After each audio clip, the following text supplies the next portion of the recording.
Hello ওটাকো fans, আজকে আমরা কথা বলবো আপকামিং কয়েকটি ফাইট, যে ফাইট আসার পর পুরো ইন্টারনেট জগৎ কেঁপে যাবে। হ্যাঁ, আজকে আমরা তারই দ্বিতীয় পার্ট নিয়ে এসে পড়েছি। আর তোমরা যারা আমার আগের ভিডিও দেখোনি তাহলে এখন যে দেখতে পারো, ভিডিওর লিংক আমি দিয়ে দিব, আর না হলে তোমরা চাইলে ডাইরেক্ট চ্যানেল থেকে দেখতে পারো।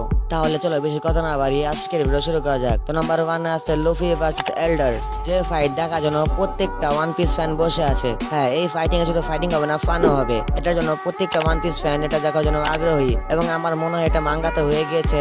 যদি হয়ে থাকে তাহলে নিশ্চয়ই কমেন্টে ইয়েস বা নোতে বলে থাকবে, কারণ স্পয়লার নো অ্যালাউড। নাম্বার 2 তে আছে ইনোসেন্ট জিরো ভার্সেস ম্যাশ পান্ডেট। এমন একটা ফাইট যে ফাইটে ইনোসেন্ট জিরোর কাছে পাওয়ার থাকবে টাইম ম্যানিপুলেটের, বাট আমাদের ম্যাশ পান্ডেটের কাছে কোনো প্রকারের পাওয়ার থাকবে না। তার ফিজিক্যালি পাওয়ার দিয়ে সে তাকে বিট করবে, কারণ তোমরা ভুললে চলবে না, কারণ সে হলো সাইতামার ছোট ভাই। তো কেন নাচো ভাই? সাইতামা ভার্সেস গারো, এমন একটি ফাইট যে ফাইটে পুরো পৃথিবী নেই, পুরো গ্যালাক্সি নেই, পুরো মাল্টিভার্স কেঁপে যাবে, কারণ সাইতামা এই প্রথমবার সিরিয়াস হয়ে ফাইটিং করবে। এবং এই ফাইটিং দেখার পরে তোমরা নিশ্চয়ই অবাক হতে যাচ্ছ, কারণ এই ফাইটিং এ সাইতামা কোনো প্রকারের হোল্ড ব্যাক করবে না।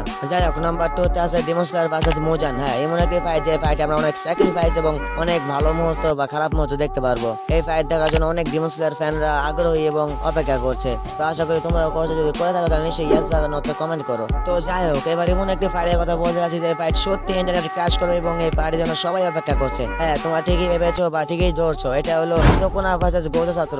এমন একটি ফাইট যে ফাইট দেখার জন্য সবাই আগ্রহী, কিন্তু সবাই জানে এটা রিজন কি। কারণ আমরা এই ফাইটে দেখতে পারবো সব থেকে পাওয়ারফুল ভিলেন বা পাওয়ারফুল ডিমন হিউম্যান সোকোনা এবং সব থেকে পাওয়ারফুল সর্সারার গোজো ছাত্র। কিন্তু সবাই জানে যে শেষ পর্যন্ত কে জিতবে বা কে হারবে, কারণ আমরা সবাই জানি গোজো ছাত্র হেরে যাবে। বাট তোমরা ভুললে চলবে না, গোজো ছাত্র খুব বেশি স্ট্রাগল করেছিল তাদের সাথে ফাইট করার সময়, কারণ সে 1v1 নয় 1v3 করছিল। তো আজকের মতো ভিডিওতে ঢোকে, তাহলে আবার যখন কোনো ভিডিওতে এবার যেন পাইবে। আর হ্যাঁ, তোমরা নিশ্চয়ই বলে যাবে তোমরা কোন ফাইটের জন্য সবচেয়ে বেশি আগ্রহী। যদি আমার কথা বলে থাকো তাহলে আমি সোকোনা ভার্সেস গোজো ছাত্রের ফাইটে দেখার জন্য সবচেয়ে বেশি আগ্রহী আছি। তো যাই হোক, আবার যখন কোনো ভিডিও তারা সাবস্ক্রাইব করে দিও। Bye bye.